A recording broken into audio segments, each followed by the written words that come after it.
Okay, just a quick one. How are you doing, guys? And I'm happy to come up with this tutorial. Some times ago, I uploaded this picture and I noticed it got a lot of engagement. I had people asking me questions about how I did this. So, in this tutorial, I'm going to show you how I modeled this cup and ice cream. I'm not texturing in this tutorial. That will be next tutorial, but for this one I'm just going to show you how I modeled the cup and also the ice cream. So without further ado, let's get into the tutorial and see what we can do about that. Alright, so I'm going to start with the disposable cup, and what I'm going to do is I'm going to head to my front view by hitting F4 on my keyboard and go into the front view. The idea of this disposable cup is that I'm going to use a spline to create an outline of the cup, then parent it into a lathe object. So we have the whole object being rotated 360. So I'll start with the pen tool, then I'm going to start my design here, starting from this midpoint. You can see this green and this red line. This is the axis point. So basically where they meet is the origin. So I'm going to be working based on that origin. So I will still get back to solving that. So what I'm doing right now is just to get the outline of the cup. So I will come up here, click out here, then click these off here. And the thing with this is I might come back depending on what I get. I can come back to refine the cup.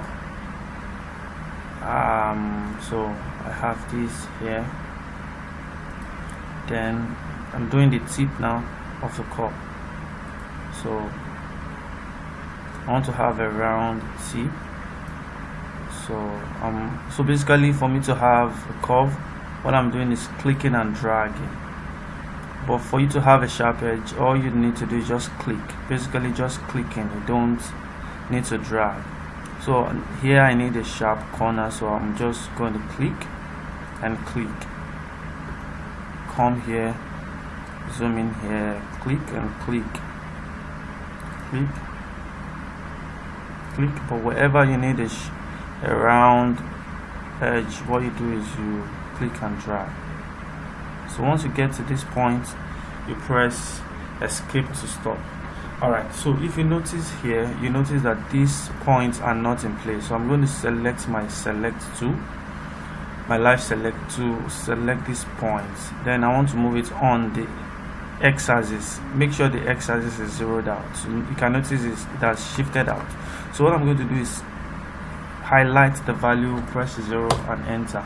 I'll do the same thing for this, 0, enter, so everything gets to the midpoint. So you can also see that this is not straight with this value. So what I'm going to do is I need to look at the y value of these points. If I click here, you can see the y value. So what I'm going to do is I'm going to highlight, copy this value, go to this next point and paste it here and enter. So now I know that they are on the same point. So what I'm actually doing is try to make every point accurate enough for production purpose. So this is y value, and it's not a good thing where you create a design and the design looks fine, but in the production section everything looks awful. And so that's why so by the way, I'm breaking this tangent using my shift key and hold and dragging. So if I use, let me undo this, if I just click and drag, it affects the other points, and that's not what I want. What I want is I want to just affect this point. So I'll hold down shift key and click on this tangent line, then it breaks that point for me to work on one part. So I think for this I need to straighten this and make it look a little bit nicer. So if I go to my perspective view using an F1, so this is what I have. This is what I have. Now it doesn't look much. You look at this, you feel, so where is this getting me? And just wait for it. So what I'm going to do is I'm going to select my generator tools and go for lathe. So clicking on lathe, I have the object. You can notice that the lathe is by default placed at the origin, and that is good because wherever the lathe is where the center point of the revolution is going to be. So that's why I started this design from the origin. Okay, because by default when you place an object, the object is placed at the origin of the world of the software. So sorry about that, my phone. Okay, so I'm going to place this spline as a child of the lathe. Then I have this curve come up like this. So basically that's how I made the curve, and you can already see that this curve is having a sharp edge, but that can be solved. That's not a problem. That's not a problem. So what I'm going to do is go to the lathe, look at this subdivision. If I press NB on my keyboard, it shows me the wireframe that creates this. Is just the same thing as going to the display and coming to garage shading with line. If I'm to go back to the garage shading, just press NA and I'm back. So I hope that makes sense. So if you look at this lathe object, I have some subdivisions here, so I can increase this subdivision, but I do not want to increase this too much because we need to also work with fairly minimal points or polygons in our screen. So I think I will go with 24 to start with, and go to the spline, change it from adaptive.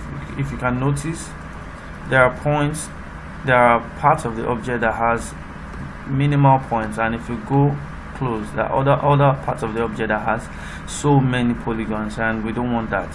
So you can change from adaptive to uniform, and you can see what happens. It breaks the whole object. Then what you do is you start to increase the value until you have a fairly good amount of what you want.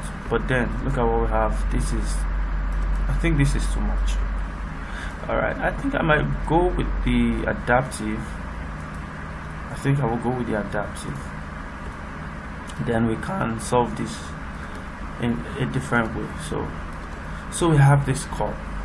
This copy is here, and if you look at the design that I also have for that object, we have, the reason why I had this part is because we have the objects, we have some lines here. So what I do with that is I'll create a capsule, alright, and A, by the way, to take that off. Bring the capsule up, go to the object mode, and shrink this down a bit, and also the height.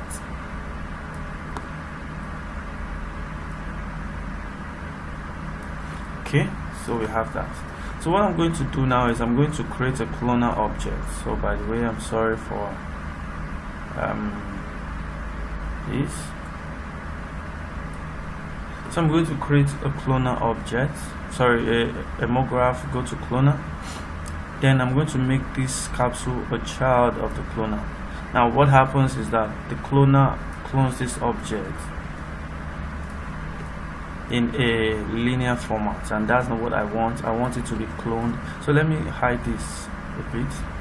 What I want is I want it to clone it in a radial format, so I'm going to change this to radial. So we have that. So we can set the radius of the radius that creates this, and also we can set the orientation. So we can either this or this. So I think this is the design I'm looking for. So let's bring this out a little bit. Let's bring it out. So I want some parts here, so I'm going to move the cloner up, then go to the radius, bring the radius out until I get where I want this to be. Alright, so I can increase the number of counts. Now the radius is still much, so I can bring back the radius until now. Since creating this cup, I didn't have a specific value, so I'm just going to eyeball these two in order to get the actual radius that I'm looking for. I think it's on this. Let's see if it's not coming through. Okay, it's not shooting through. I think this is fine, but if you look at what I have, this is straight up and it's meant to flow with the cup. So what I'm going to do is I'm going to go to the cloner, go to the transform section of the cloner. There is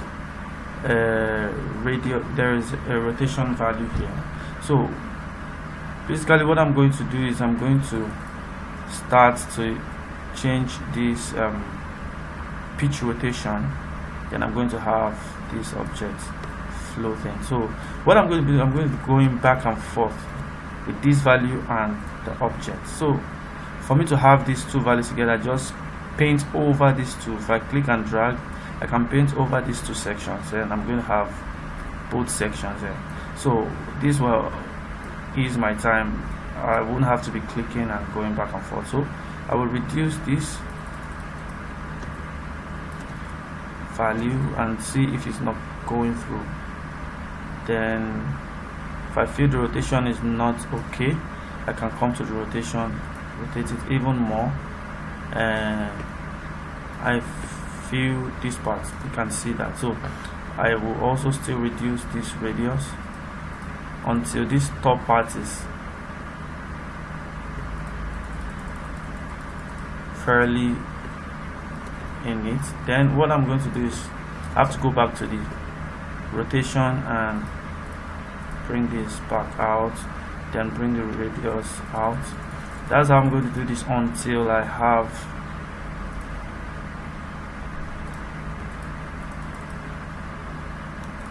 this rotated actually.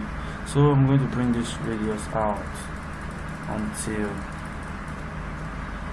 I have this design that I am looking for. Maybe I want this to come out a little bit, so you have it more defined. And what I'm also going to do is I don't really need this fairly much detail because I'm going to be far away from it. So making use of this too many polygon is just not okay. So if I make it 8 and I move out, you can barely see the polygons because we're going to be far away from it. So I think this is okay. What the only thing I need to do is just increase the count. So let's make this 150 and see what we have. Is that okay? So audios, I'm asking you now, do you feel this is okay? I think we can go further. 200. I think we can go to 300 if this is not much. Is this all right? Okay, let's just try 250 and let's leave it here because I also am considering my CPU. Alright, so that's how I did that. So that's the same way I did for these other parts. Just create another clone, bring it here, and so I'm not going to do that. So because I'm trying to make this tutorial very short. So that is how I made the cup. So the next thing is making the cream on the cup. So I made use of the new volume measure and builder to create that. So I'm going to start with an helix, then change the orientation of the helix to this and bring it up. So we have some values there. We have the start radius and we have the end radius. So what I'm going to do is I'm going to take the end radius, change it to 0. So we have this effect swelling up till it comes to a point.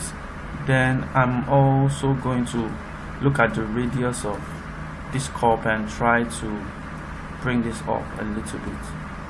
So depending on the design you're looking for, if you want your ice cream to swell up more, you can come to the height and change the height value. But if you want to squash down your ice cream, you can bring it down.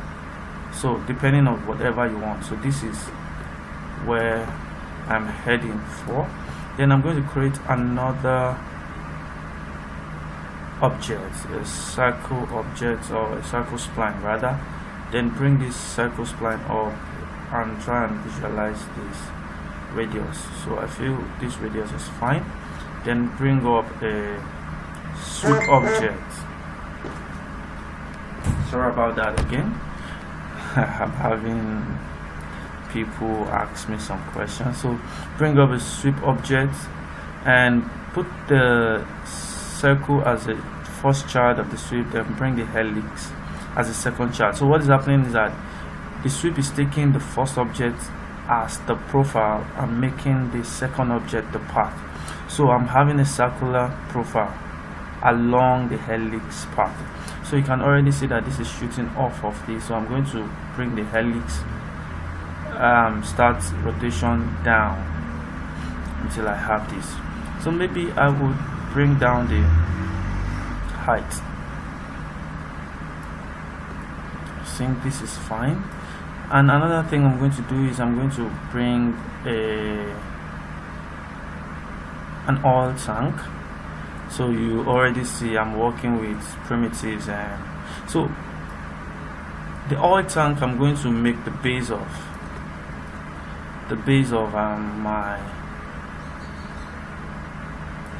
my ice cream. So I'm going to take this up to wherever I want the ice cream to get to. So I'm trying to bring this down a little bit. Then what I'm going to do to the oil tank is to add a deformer.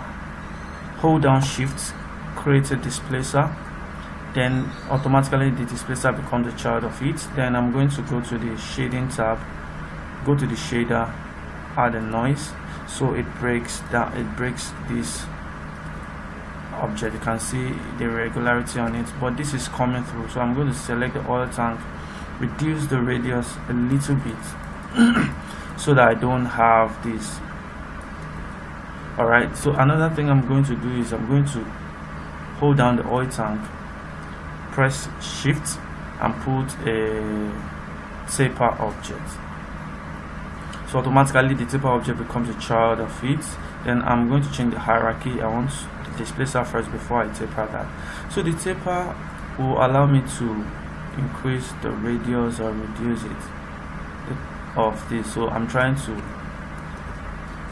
this was what I had before, so I need to fill up this. So I'm reducing this value until it fills up this shape.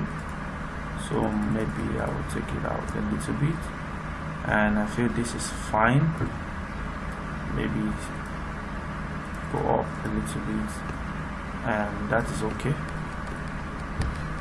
So what I'm going to do now is we need to turn this into an ice cream, because right now it doesn't look like an ice cream, which is why the new volume is the power of R20. So what I'm going to do is, there are two ways you can get the volume.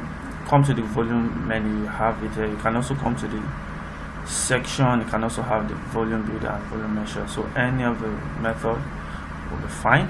So I'm going to put this here and take this here. Automatically it joins them together, and this looks like a pixelated object. And the thing with this pixelated object is that if you select this volume builder, this volume voxel size is what is actually making this, will determine how defined this object is. So basically how this works is, if I increase this value, it becomes even more pixelated. So for you to have it more defined, change the values and reduce it. So the lower I go, you see what I have. So let's take it to 3. I think 3 is fine. but still it doesn't look like an ice cream. So what I'm going to do is I'm going to add a smooth layer on top of it. As soon as I add a smooth layer, you can already see that this is becoming smooth. So what I can, and the thing about this is non-destructive. I can go back to the helix object and work on it. So maybe the end radius, I can increase the end radius. So maybe change this to 10. 10 might be small, so let's try 50, and it's going to generate that, and we have this. So maybe I'm going to take this to back to 0, but what I'm going to do is I'm going to reduce this to 150 so that it squashes this thing down, and we have this. So let's make these 180. So it's trying to calculate this value that we have, and this is what we have. So I can bring this helix down until the interaction, or I can just bring, okay, I'm feeling that there is an interaction with this, so we have this design. Or I could just come to the circle and increase the radius of the circle. So let's say 45. So we have more of this design. So I could still go, let's try 55. So we have this. So that's how I went about this. I can take this radius up. So we now have more ice cream and more defined stuff. And what I can also do is come to this, I can hide this for a moment, come to the sweep or the helix and bring the helix down until I have this interaction there, and also reduce the radius value, so because I can notice it's shooting out of this. So I'm going to increase the height value, so I have a fairly movement of how it comes up. Okay, so if you come to the sweep, I can come to the detail section because I don't want the top to be this wide. So I can come to the scale and bring down the top here. So I don't want it this way, so I will just use this tangent point to bring this up. I might even take this and bring it here. Okay, so I can go back to the sweep and increase this value to, let's say, 70, and this is going out, so come back. So it's just a thing of moving back and forth, and so you can see I've gone back to the 180 that I had before, and let's try and turn on our mesh builder. We should have something fine.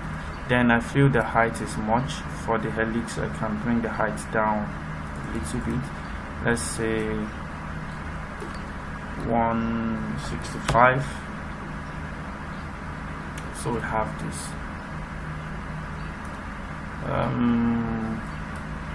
140.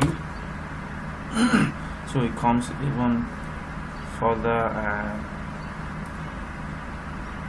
I think this my ice cream is okay. So let's bring the whole of this ice cream up, so we can just move it up.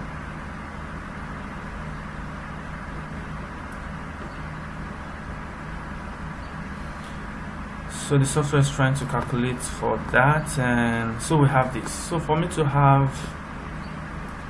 add more information and life to this, I can use a sphere, change this sphere to icosahedron, and bring this sphere off. So what I'm like, if you see the design, I try to create an effect that the ice cream was chopped off. So I'm going to set where I want the ice cream to be chopped off, so I can reduce this. So let's assume I have the ice cream chopped off somewhere here. Then I can bring this into the volume builder and it gets added, and you can see that this pixelates. The reason is because in the hierarchy is on top of the smooth, so anything below the smooth layer will have the effect of the smooth. So if I bring it down the smooth layer, it also smoothens this, but I don't want this to bulge. I want it to be a chopping off. So you can see a mode. The mode here is union, so I'm going to change this to subtract. So you already see the subtraction here, but this is too smooth. I don't want this smooth effect, so I'm going to break this geometry by first increasing this to, let's say, 60. Then holding down shift, put a displacer, then go to the shading mode of displacer, add a noise to it. So you will see that this is being broken off. Then I can go to the displacer and increase this information and reduce this value. So let's say 50, and add contrast to it. So the chopping of is contrasted. You can already see the effects that I'm going for here. So I can also bring another sphere, bring it up, reduce the radius, come here, it's somewhere here, okay, then add it into here. So this, I can come to this and make it union and just bring it down so it smoothens this off. So that's how I did the ice cream and that. And you could come to this, reduce this radius to 25 and bring this down.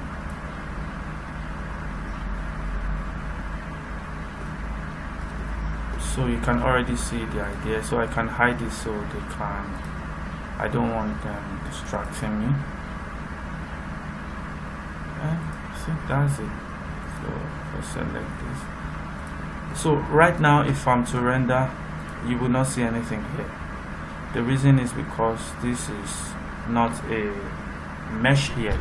So for me to convert it to a mesh, I have to select it, add a mesh, a volume mesher, put the volume builder as a child of volume mesher, then automatically it turns it to a mesh, NA. Then now this is a mesh. So at this stage, my system is still going to be jerky. So what I'm going to do is I'm going to select the volume mesher, right click on it, current state object, so I have one object for the ice cream. Then I can delete this or just stop it and hide it for a moment. I can have a backup of this object, Alt G to group and hide that. So now I have the cream and I have my cup, so I can just select both, Alt G to group, this is the cup. And for me to resolve this hash edge, what I'm going to do is I'm going to put this as because if I'm to put it inside okay, I think that solves that. So that's how we do that. So I hope it doesn't affect this, so that's fine. So this is how I made the cup and ice cream and all that. So I hope this has helped you, or you've learned something about the volume mesher and volume builder. This is just one way of how I use this. There are a lot of things you can do with the volume mesher and volume builder, and I think we can learn things about this. This is very powerful. This tool is powerful. So I'm going to end this tutorial here. If you have learned something and you like this, please do give it a thumbs up, and I have a comment section where you can tell me whatever you want or whatever you feel about what I've done. If you feel I've not done some things right, just hit me in the comment below, and I'll also learn from you guys. And if you need any tutorial in the future, please also hit me in the comment below, and I'll try my best to do these tutorials. And also, by the way, like I always say, if you haven't subscribed to my channel, please, I would really appreciate if you do that. And I would say thank you for sticking with me through this tutorial, and have a nice day. God bless you.